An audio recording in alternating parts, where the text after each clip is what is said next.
우리에게 주신 하나님 말씀은 신명기 11장 8절로 17절까지 말씀입니다. 신명기 11장 8절로 17절까지 말씀.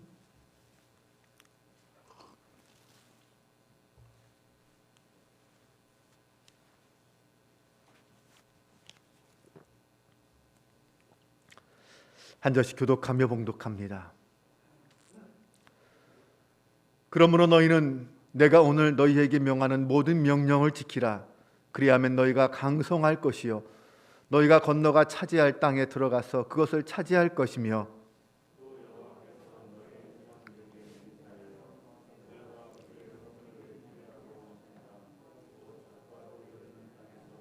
너희의 날이 장구하리라. 내가 들어가 차지하려 하는 땅은 내가 나온 애굽 땅과 같지 아니하니 거기에서는 너희가 파종한 후에 발로 물대기를 채소밭에 댐과 같이 하였거니와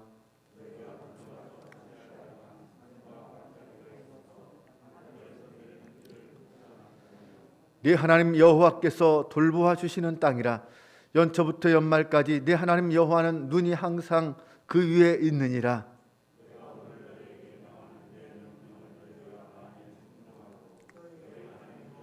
사랑하여 마음을 다하고 뜻을 다하여 섬기면 여호와께서 너희의 땅에 이른 비 늦은 비를 적당한 때에 내리시리니 너희가 곡식과 포도주와 기름을 얻을 것이요 또 가축을 위하여 들에 풀이 나게 하시리니 내가 먹고 배부를 것이라. 너희는 스스로 삼가라. 두렵건대 마음에 미혹하여 돌이켜 다른 신들을 섬기며 그것에게 절함으로 여호와께서 너희에게 명진 비를 내리지 아니하심 땅이 소산을 내지 않게 하심으로 너희가 여호와께서 주신 아름다운 땅에서 속히 멸망할까 하노라. 아멘. 할렐루야. 신년 특별 새벽 기도회 셋째 날 이 새벽을 깨우고 함께 예배의 자리에 기도의 자리에 함께 하신 여러분들, 오늘도 하나님의 위로와 평강이 우리와 동행하심이 함께하는 복된 하루가 되시길 주님의 이름으로 축원합니다. 러시아가 낳은 세계적인 문호인 톨스토이의 단편 소설 중에 인간에게 땅이 얼마나 필요한가라는 이야기가 있습니다. 어느 동네에 땅에 대하여 욕심이 많은 한 농부가 살고 있었습니다.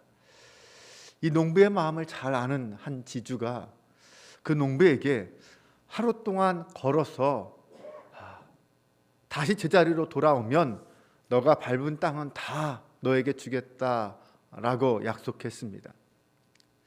그러자 이 욕심 많은 농부는 조금이라도 땅을 더 많이 차지하기 위해서 잠시도 쉬지 않고 밥도 먹지 않고 열심히 뛰며 다녔습니다. 정말 물 한 모금 마시지 않고 뛰었다가 정해진 시간에 드디어 도착할 장소에 돌아왔습니다. 하지만 하루 종일 쉬지 않고 먹지도 않고 마시지도 않고 달렸기에 안타깝게도 그는 돌아오자마자 그 자리에서 쓰러져 죽고 말았습니다. 농부가 죽자 이 지주는 하인을 시켜서 죽은 농부의 머리끝에서 발끝까지 들어갈 만큼만 땅을 파고 묻으라고 했습니다. 하인은 약 6자 되는 땅을 파고 그 농부를 그 구덩이에 묻었다는 것으로 이야기가 끝납니다. 인간에게 땅이 얼마나 필요할까요? 사실 겨우 6자의 땅만 있으면 된다라는 이야기이기도 합니다. 그럼에도 우리들은 땅을 좋아합니다. 아마 여러분도 땅을 좋아하실 것입니다. 땅만 좋아하나요? 집도 좋아하죠. 사람들은 땅에 대한 욕심이 참 많습니다. 그러다 보니 어떻게 해서든지 더 많은 땅을 얻으려고, 더 좋은 집을 살려고 안간힘을 씁니다. 심지어는 사람의 도리도 내팽개친 채 더 많은 땅과 집을 얻으려고 혈안이 된 사람들도 있습니다. 사기까지 치는 사람도 있죠. 우리나라는 그래서 부동산 공화국이라는 말까지 있습니다. 사람이 세상에 사는 게 영원히 사는 것이 아닙니다. 언젠가는 죽을 날이 누구나 찾아오게 됩니다. 그때는 단 한 평의 땅도 가지고 갈 수 없습니다. 단 한 돈의 금도 가지고 갈 수 없습니다. 사실 인간에게 정말 중요한 것은, 정말 소중한 것은 이 세상에 있는 땅이 아니라 하늘에 있는 땅입니다. 과연 하늘에는 내가 머물 땅이 있습니까? 과연 하늘에는 내가 거할 처소가 있습니까? 요한복음 14장 2절에서 예수님은 제자들에게 내가 너희를 위하여 하늘의 처소를 예비하러 간다라고 말씀하셨습니다. 마태복음 5장 5절에서는 온유한 자는 복이 있나니 땅을 기업으로 얻을 것이다 말씀해 주셨습니다. 그러면 과연 그 땅, 그 처소가 나에게 있을까요? 오늘 이 새벽에는 축복의 땅의 주인이 되려면이라는 말씀을 드리려고 합니다. 오늘 저와 여러분은 이 땅의 땅이 아닌 하늘의 땅, 하나님이 예비하신 축복의 땅의 주인공이 될 수 있기를 주님의 이름으로 축원합니다. 우리가 얻어야 할 그 땅은 우리의 노력으로 얻어지는 땅은 아닙니다. 오직 성령으로 얻어지는 신령한 땅입니다. 옛날 이스라엘 백성들은 가나안 땅, 흔히 이 젖과 꿀이 흐르는 땅이라고 하는 그 땅을 소유하고자 먼 사막길을 여행했습니다. 지금 우리는 그런 가나안 땅, 옛 가나안 땅을 얻으려고 하는 것이 아닙니다. 오늘 하나님이 우리에게 약속하신 오늘 우리가 얻어야 될 그 축복의 땅은 여기에서 얻는 땅입니다. 그 축복의 땅은 가만히 앉아서 얻어지는 땅은 물론 아닙니다. 이스라엘 백성들에게는 40년이라는 그러한 광야 생활의 그 믿음의 연단을 받고 나서야 그 땅에 들어갈 수 있었습니다. 그냥 참된 믿음은 믿습니다, 믿습니다, 아멘 한다고 얻어지는 것이 아니죠. 그것이 우리의 믿음은 아닙니다. 하나님께서 나와 함께 하신다는 그 확신 속에서 수많은 시련과 고난을 이겨내고 얻어지는 것, 그것이 진짜 연단을 통해 세워지는 믿음입니다. 시험과 고난과 싸우면서 정말 내 인생에 하나님이 나의 하나님이고 정말 나와 함께 하시는 살아계신 하나님이구나 라는 믿음이 굳게 세워지고 나서야 가나안 땅이라는 것에 들어갈 수 있는 것입니다. 그러면 그것으로 끝이었나요? 아닙니다. 이스라엘 백성들은 가나안 땅에 들어가서 모든 것이 끝나고 평안해진 것은 아니었습니다. 그 땅에 들어가서 그 하나님의 축복 속에 그 땅의 주인으로 영원히 살아야 했습니다. 신명기 6장에 보면 그 땅을 주님의 은혜로 얻은 이스라엘 백성들이 그 땅에 들어가서 어떻게 살아야 할지를 가르쳐 줍니다.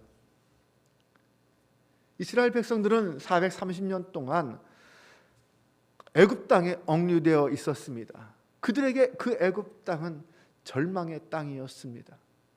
협박과 노력으로 지칠 대로 지친 그들은 그 땅에서 벗어나게 해달라고 하나님께 부르짖어 기도했습니다. 그들의 부르짖음에 하나님이 응답하셔서 모세를 보내주시고 출애굽시켜 주셨습니다. 이때 그들에게는 하나님이 약속하신 가나안 땅, 미래의 땅이 있었습니다. 그들의 조상 아브라함과 이삭과 야곱을 통해 약속하셨던 그 땅, 그것이 그들에게 소망이었습니다. 백성들은 모세와 함께 홍해를 건너고 광야를 건너고 요단강을 건너서 그 땅에 들어갈 수 있었습니다. 신명기 5장에서 하나님은 모세를 통하여 10계명을 선포해 주십니다. 그리고 신명기 6장에서는 하나님이 이스라엘 백성들에게 그런 명령과 규례와 법도를 주신 이유가 무엇인지에 대해서 말씀해 주십니다. 그것은 그들이 가나안 땅에 들어갔을 때 어떻게 하나님의 백성으로 하나님의 백성답게 살아야 할까, 바로 그 명령과 규례와 법도라는 것이었습니다. 그러면서 하나님은 가나안 땅에 들어가서 행해야 할 몇 가지 이 조건을 제시해 주셨습니다. 첫 번째는 너와 내 아들과 내 자손들이 평생에 내 하나님 여호와를 경외하라라는 것이었어요.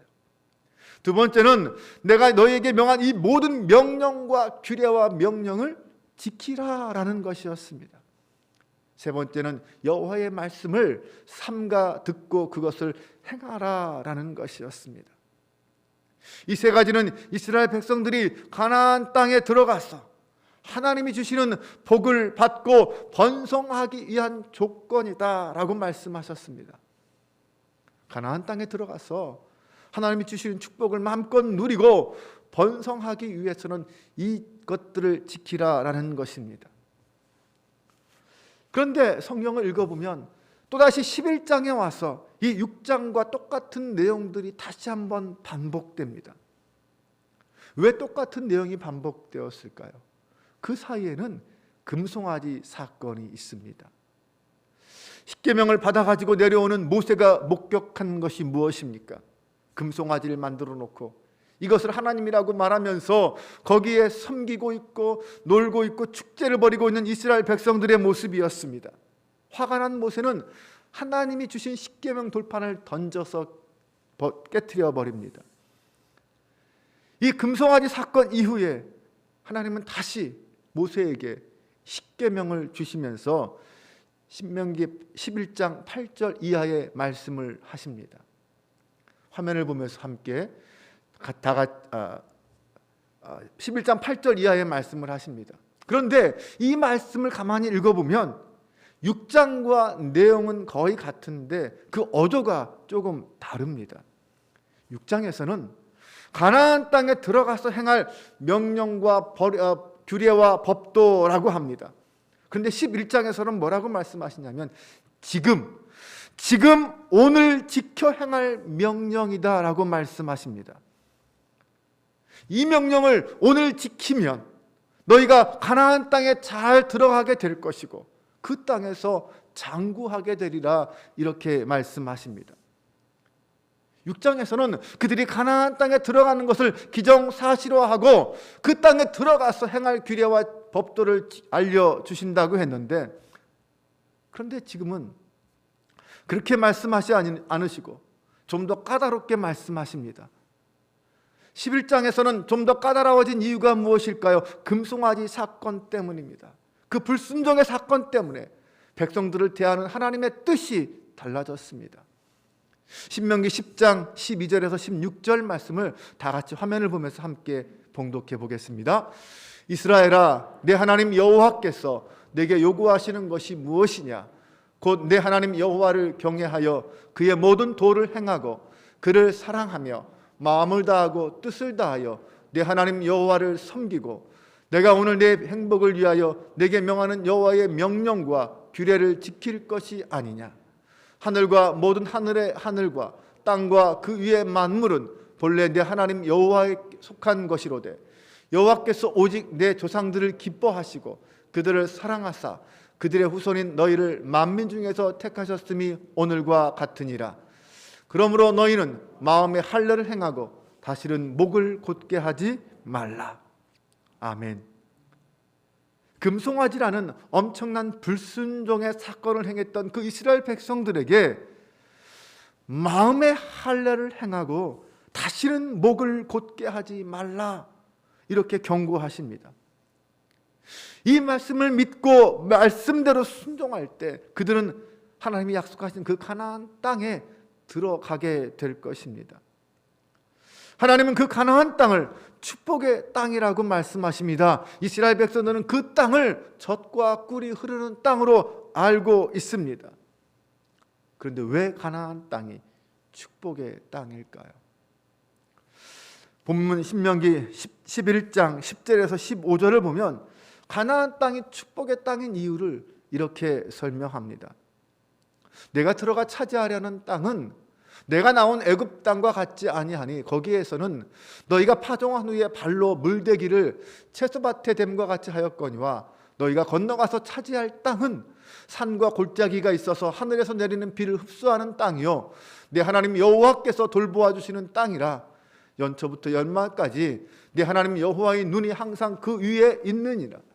내가 오늘 너희에게 명하는 내 명령을 너희가 만일 청종하고 너희 하나님 여호와를 사랑하여 마음을 다하고 뜻을 다하여 섬기면 여호와께서 너희의 땅에 이른 비 늦은 비를 적당한 때에 내리시리니 너희가 곡식과 포도주와 기름을 얻을 것이요 또 가축을 위하여 들에 풀이 나게 하시리니 내가 먹고 배부를 것이라.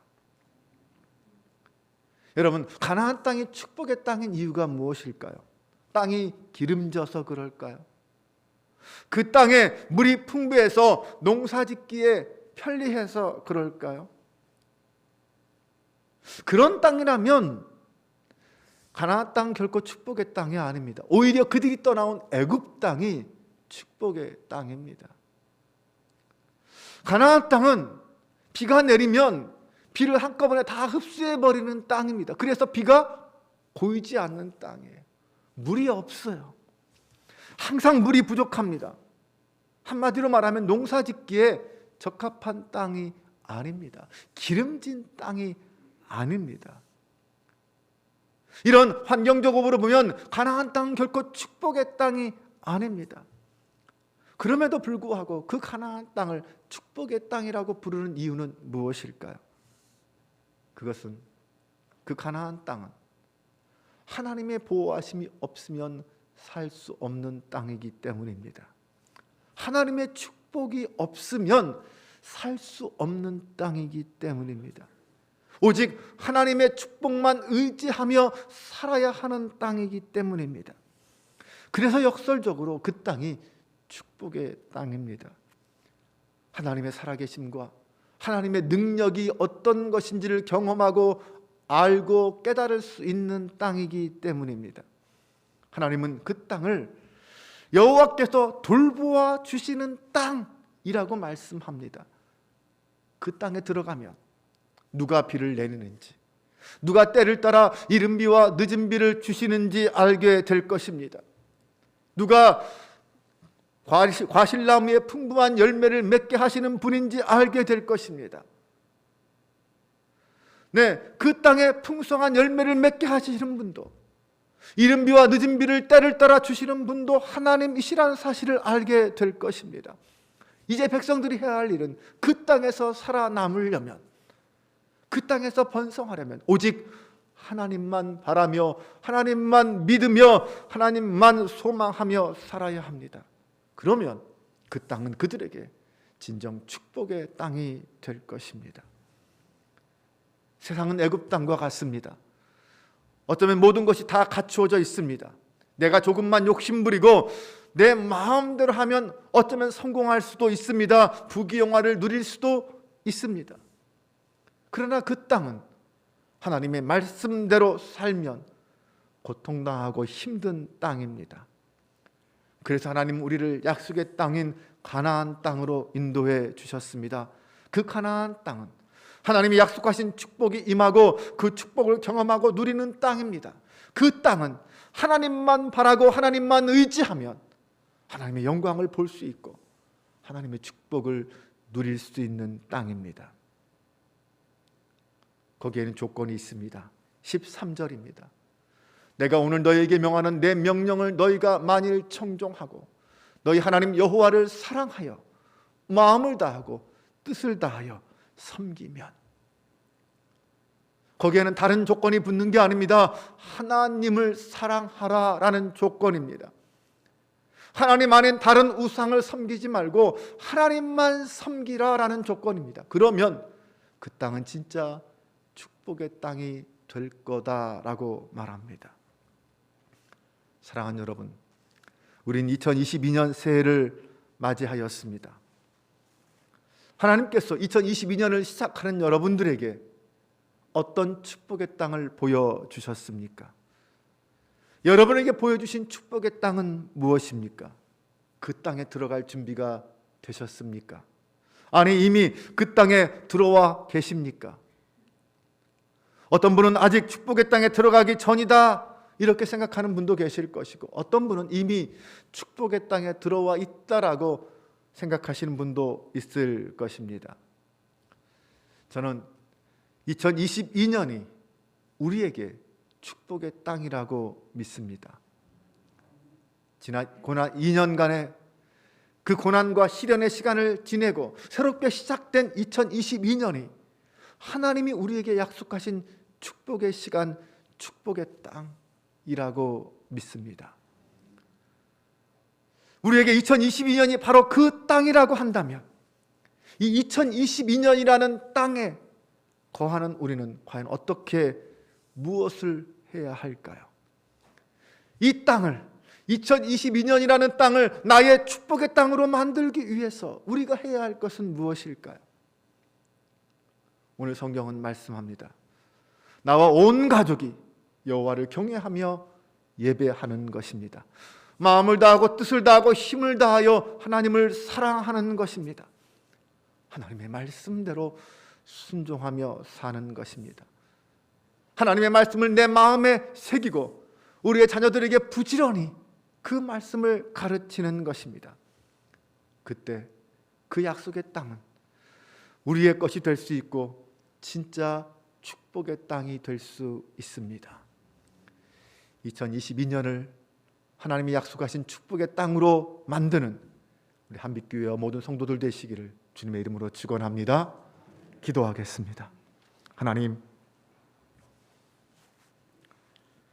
우리를 사랑하셔서 새로운 한 해를 우리에게 주셨습니다. 새로운 다짐과 결심과 결단이 또한 있게 해 주셨습니다. 힘들고 지쳤던 우리의 삶 속에 새로운 기대와 소망을 주셨습니다.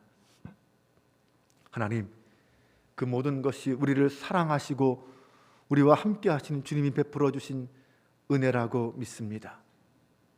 그런데 그 은혜의 자리에 우리가 서 있습니다. 하나님, 2022년을 하나님이 부르신 축복의 시간으로 삼게 하여 주옵소서. 나의 믿음이 시험받고 나의 삶이 수많은 시련과 고통 속에 헤매고 있을 때 주님은 우리를 떠나지 않고 여기까지 이끌어 주셨습니다. 이제 오직 여호와 하나님을 바라며 의지하고 예배하는 저희가 되게 하여 주옵소서. 마음과 뜻과 힘을 다하여 정성을 다하여 여호와 하나님을 사랑하는 하나님의 사람 되게 하여 주옵소서. 내가 그 하나님의 말씀들을 내 마음에 새길 뿐만 아니라 우리의 자녀손들에게 부지런히 가르치며 지키게 하는 하나님의 가정, 축복의 가정들 되게 하여 주옵소서. 하나님, 하나님이 약속하신 그 땅이 나의 것이 되고 우리의 것이 되길 소망합니다. 그 믿음과 능력과 지혜가 우리에게 있게 하여 주옵소서. 2022년이 하나님의 약속에 성취되고 하나님의 능력이 경험되고 하나님의 사랑이 증명되는 복된 한 해가 되게 하여 주옵소서. 우리 주 예수 그리스도의 이름으로 기도합니다. 아멘.